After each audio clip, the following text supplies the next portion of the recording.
माझा पहिला मित्र नुसता पहिला मित्रच नाही तर माझ्या लग्नातला पहिला मुख्य लांडगा, म्हणजे सोबत असायला अनेक सुखदुःखात सोबत होते.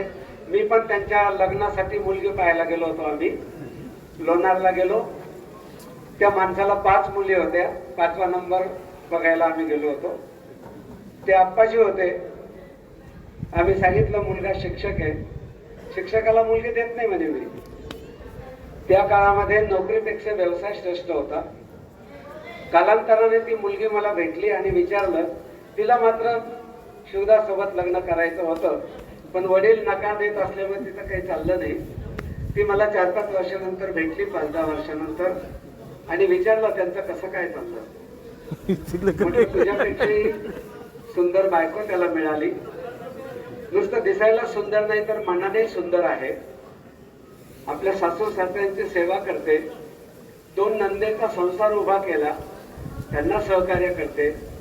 कविता लिहिते. एखादी व्यक्ती ज्यावेळेला घरामध्ये संसारामध्ये सुखी असते त्यावेळेलाच हे सगळं करता येतं. सांबापुरे सर एक चालतं बोलतं उत्साह केंद्र आहे. कोणी कधीही फोन करावा आणि त्यांनी यावं. विवेकानंद आश्रमाच्या सेवा कार्यात तर त्यांच्या वडिलांपासून अगदी त्यांच्यापर्यंत हे सगळे सहभागी झाले. त्यांना मला शेजारी राहायला पुष्कळ दिवस मिळालं.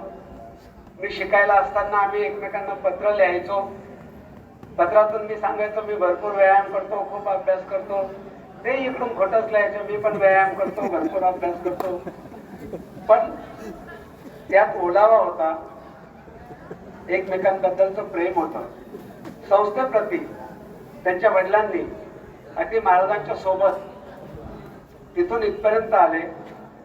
आपला काडी उभं करून संसार उभा केला, साधं घर तयार केलं, पण महाराजांची सोबत सोडली नाही.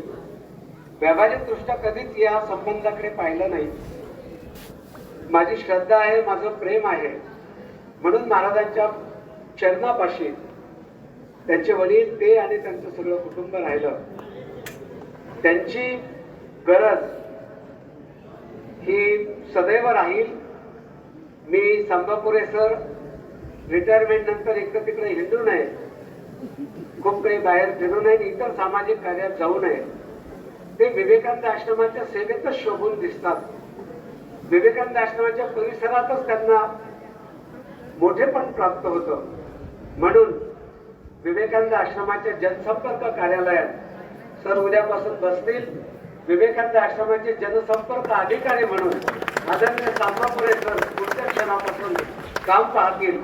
त्यांच्या त्या कार्याला मी हार्दिक शुभेच्छा देतो आणि माझं भाषण थांबवतो. धन्यवाद. आदरणीय अशोक भाऊंना विनंती करतो, नवीन जनसंपर्क अधिकाऱ्यांचं त्यांनी पुष्पगुच्छ देऊन स्वागत करा.